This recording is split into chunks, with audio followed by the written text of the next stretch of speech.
Smart IAS classes में एक बार फिर से पिछले वीडियो में हम लोगों ने देखा था पाई चार्ट के विषय में, और उसमें भी देखा था हम लोगों ने कितने डिग्री का मान कितना आता है, उस पर जिस प्रकार से प्रश्न बन सकते थे हमने आपको बता दिया था। आशा करते हैं कि आप सब उस प्रश्न को अच्छे से समझे होंगे और उस पर आधारित और भी प्रश्न लगाने का प्रयास किए होंगे।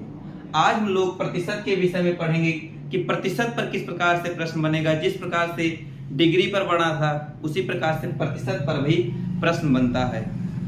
आज सेकेंड टाइप का क्वेश्चन है, किसके ऊपर? प्रतिशत के ऊपर। आज हम लोग इसका अच्छे से अध्ययन करेंगे, तो आप लोग इसको सॉल्व करते रहिएगा और हम इसको चल रहे हैं सॉल्व कराने, तो नजरें इधर गड़ाए रहिए।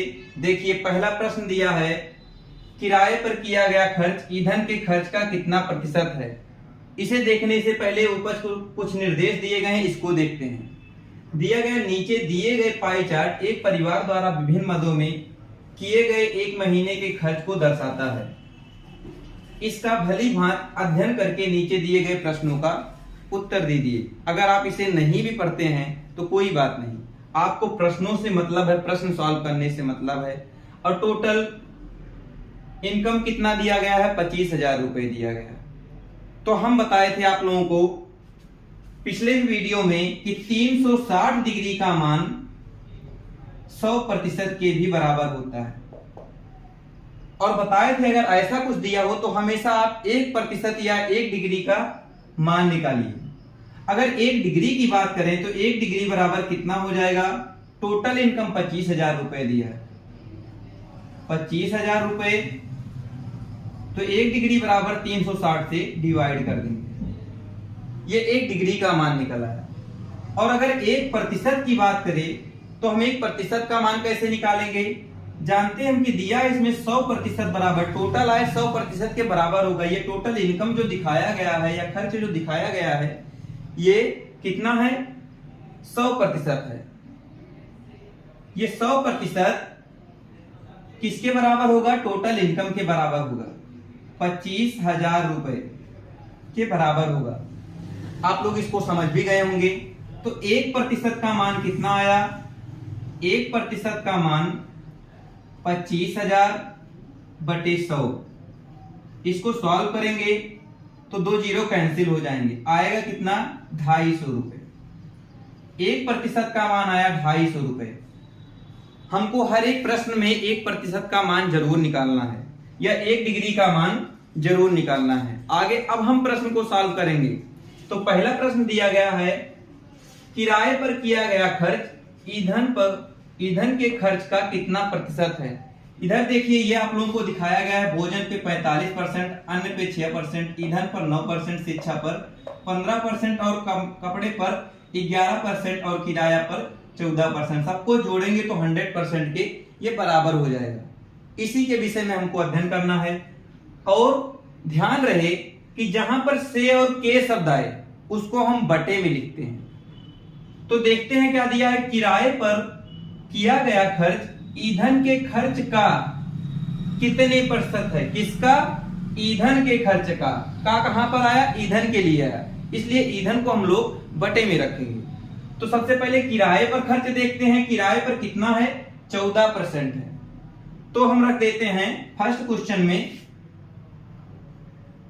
14% ऊपर।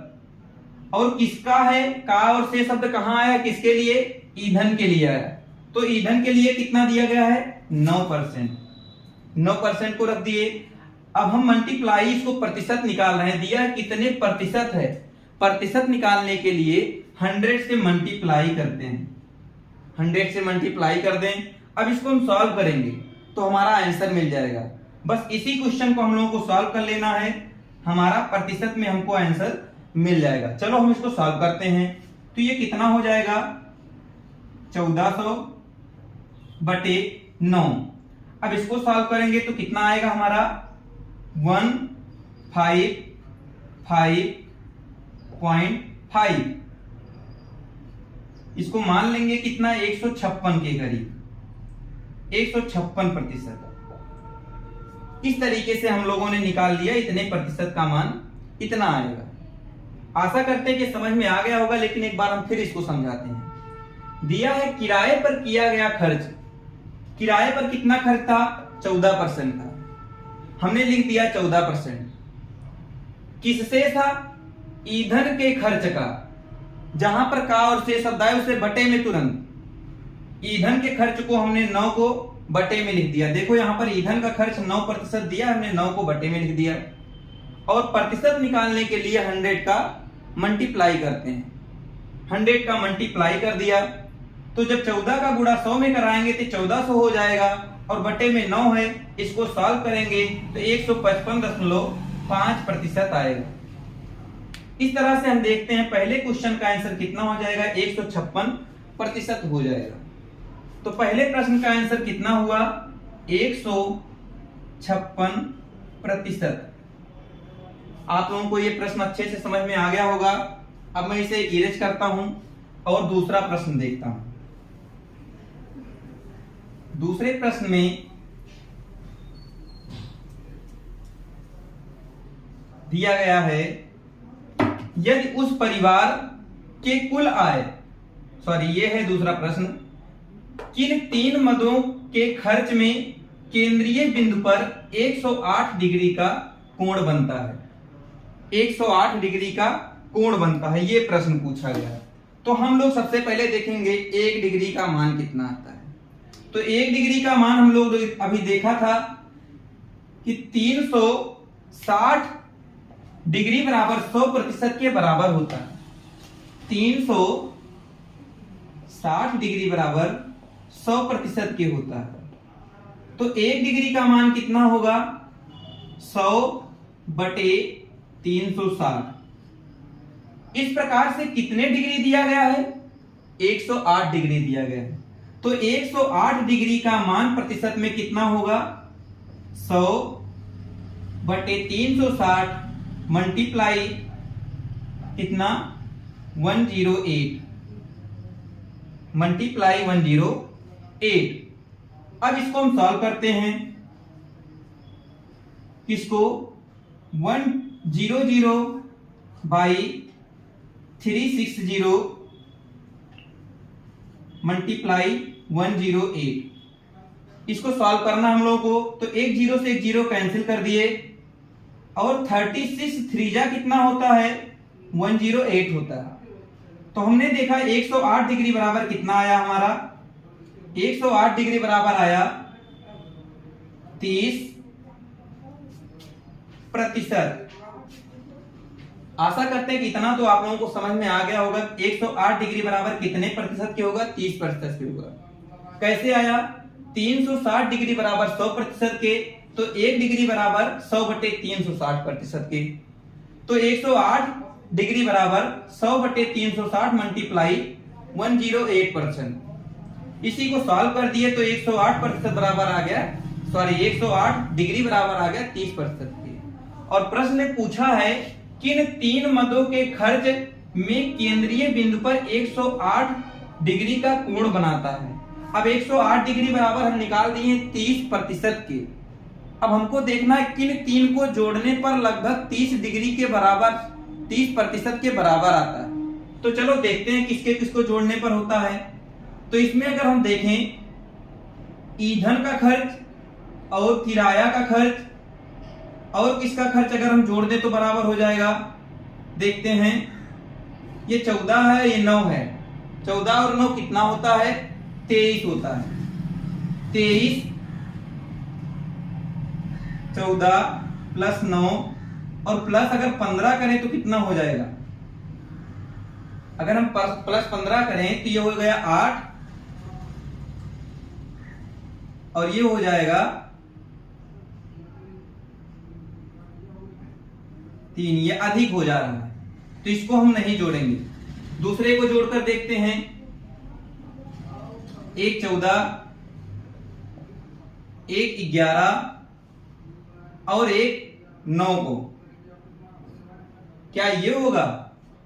4 1 5, 5 और 9 ये भी नहीं होगा। 5 9 1 10 4 14 के 4, ये ज्यादा हो जा रहा है। अब हम सेकंड देखते हैं। अगर हम इन दोनों को जोड़ दें, किसको? 9 और 6 को, 9 6 कितना होता है, 9 प्लस 6 प्लस 14 कर देगा तो कितना हो रहा है, 14 6 20, 20 9 29, लगभग ये बराबर हो जा रहा है 30 के। 30% के बराबर कौन कौन जोड़ने पे हो रहा है, अन्य खर्च, ईंधन का खर्च और किराए का खर्च। इन तीनों को हम जोड़ दें तो 30% के बराबर हो जा रहा है। देख ही लिए आप लोग, 14 और 9 और 6 को जोड़ेंगे 29% आ रहा है, लगभग 30% इसको मान लेते हैं। तो सेकेंड प्रश्न का आंसर क्या हो जाएगा, किराया प्लस ईंधन और अन्य, इन तीनों को जोड़ने पर 29% हो जा रहा है। तो इसका आंसर हो जाएगा किराया, ईंधन और अन्य को जोड़ने पर 108 डिग्री का कोण बनाता है। आशा करते हैं कि यह भी प्रश्न आपको अच्छे से समझ में आ गया होगा। हमने क्या किया, एक बार फिर से देखिए। 360 डिग्री बराबर 100% रखा, 1 डिग्री का मान निकाला। 1 डिग्री बराबर आ गया 100/360, तो 108 डिग्री का मान आ गया कितना, 30%। अब हमको इस वृत्त में या इस पाई चार्ट में देखना है कि किन किन को जोड़ने पर 30% के बराबर होता है। तो हमने जोड़ करके देखा, किराया, अन्य और ईंधन को जोड़ने पर 30% के लगभग बराबर हुआ, और सबको जोड़ने पर कोई 34 आ रहा है तो कोई 28 आ रहा है, और इसको जोड़ने पर 29 आ रहा है। इसका मतलब 30 के समथिंग यही एक है, और इसका आंसर इसीलिए क्या हो जाएगा, किराया, ईंधन और अन्य। थर्ड क्वेश्चन हम लोग देखते हैं, दिया गया है, यदि उस परिवार की कुल आय 25,000 है, यदि उस परिवार की कुल आय 25,000 है तो भोजन पर खर्च की गई धनराशि कितनी होगी। ये कब निकलेगा, जब हमको 1% का मान पता होगा। तो कैसे, 100% बराबर इसमें दिया है 25,000 रुपए, ठीक। अब आगे देखते हैं हम लोग, 1% का सबसे पहले मान निकालेंगे, कितना हो जाएगा, 1% का मान 25,000/100 हो जाएगा। अब इसमें देखिए, भोजन पर खर्च की गई धनराशि कितनी है, तो भोजन पर प्रतिशत कितना है पहले देखते हैं। तो भोजन पर प्रतिशत दिया है 45%।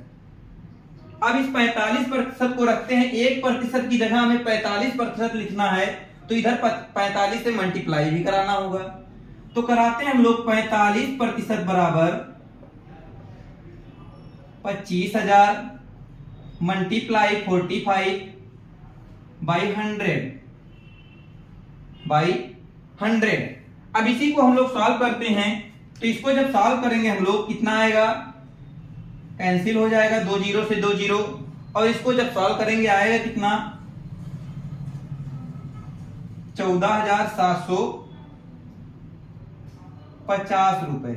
मल्टीप्लाई आप लोग करा लीजिएगा, मल्टीप्लाई 45 का जब इसमें कराएंगे, 45 में 0 का मल्टीप्लाई होगा तो 0 आएगा। इस प्रकार से आप लोग इसको जब मल्टीप्लाई कराएंगे आएगा कितना, 14,750 रुपए।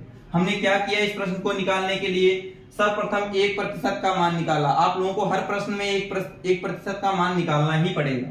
1% का मान निकाला, और दिया था हमको 1% का मान निकालने के बाद उसमें क्वेश्चन में बोला है भोजन पर खर्च की गई धनराशि कितनी है। तो भोजन पर हम देखें 45% है, 1% बराबर जब इतना है तो 45% बराबर 45 का मल्टीप्लाई हो जाएगा। इसी को सॉल्व कर दिया तो रुपए कितने आ गए, 14,750। और यही प्रश्न में पूछा गया कि धनराशि कितनी थी, तो आया कितना, 14,750 रुपए। अब फोर्थ क्वेश्चन हम लोगों को देखना है। फोर्थ क्वेश्चन में क्या दिया गया है, शिक्षा और भोजन पर किए गए खर्च का अनुपात कितना है। शिक्षा और भोजन पर खर्च किए गए धन का अनुपात कितना है। अनुपात मतलब होता है A/B, मतलब 1/2 के रूप में अनुपात यही कहता है। तो हम लोग देखते हैं शिक्षा पर कितना है, 15%। कुछ लोग इसका निकालेंगे कि शिक्षा का 15%, 1% बराबर अभी हम निकाले थे, कितना आया था,